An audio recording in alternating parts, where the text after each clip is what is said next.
Well, it looks like it's actually happening. The bill to release the Epstein files is headed to Trump's desk after passing the Senate via unanimous consent. Chuck Schumer requested before the bill even hit the Senate floor that it be passed via unanimous consent, which basically skips the roll call vote, and it appears that it is in fact happening. Boy, this doesn't feel suspicious at all. What do you think? Did the entire Republican Party have a giant change of heart? I feel like I'm in a horror movie and I'm waiting for the jump scare. By the way, if you've ever wondered what it looks like when a bunch of rats are jumping off a sinking ship, we got a first-hand look at it today. Funny how all of this sudden Republican support didn't materialize when a single vote could have made the entire difference. What changed, guys? What changed? I know I'm not the only one who's just waiting for the other shoe to drop, because with Republicans, there is always a catch. And as others have pointed out, it's probably the fact that they just opened investigations into the Democrats in the files, which can be used as an excuse by the DOJ not to release files selectively, because they'll claim that it's part of an ongoing investigation. And listen, just like every other person in the country, if there are Democrats in those files, I want them prosecuted as well, of course. But unlike Republicans, I also think the Republicans should be prosecuted.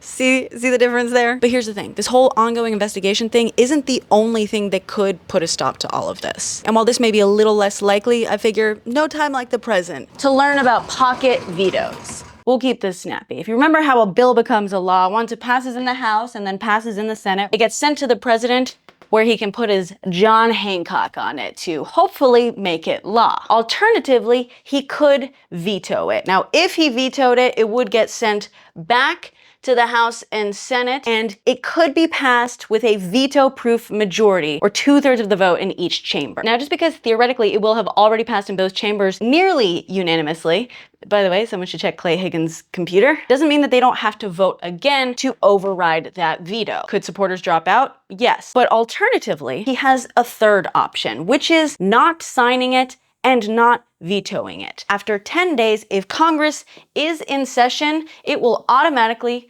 become law. If he hasn't signed it and Congress has adjourned, that would be what's called a pocket veto. Can't even be overridden as a veto. It basically dies right there. And in order to restart the whole thing again, it has to be restarted as a whole new bill from the very beginning to go through this process again. Now, here's some fun quirks about the pocket veto. SCOTUS, as far as I can tell, hasn't ruled yet on whether or not it counts if only one chamber of Congress is adjourned. Another quirk comes down to the type of session adjournment. Now, the length of a congressional session kind of depends on the context that you're using the word in. The congressional session typically refers to the year-long session, starts on January 3rd at the beginning of the year and ends halfway through or late December. And the meaning of adjournment also kind of depends on the context that you're using it in, because Congress will adjourn at the end of each legislative day, but it also adjourns at the end of a session. That's called adjournment sine die, and that's an inter-session adjournment. However, there's also intra-session adjournment, usually a recess, so like summer break or Thanksgiving. And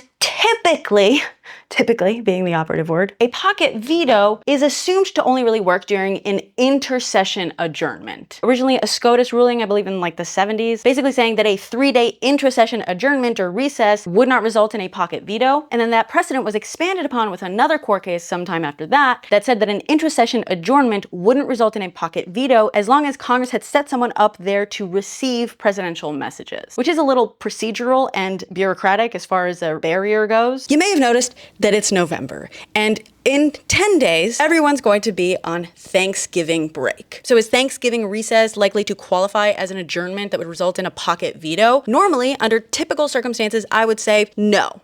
Highly, highly, highly unlikely, if not impossible.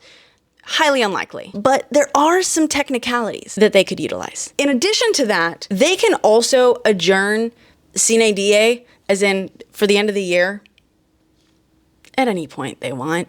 Do I think that this is the likely out that they're gonna try to utilize?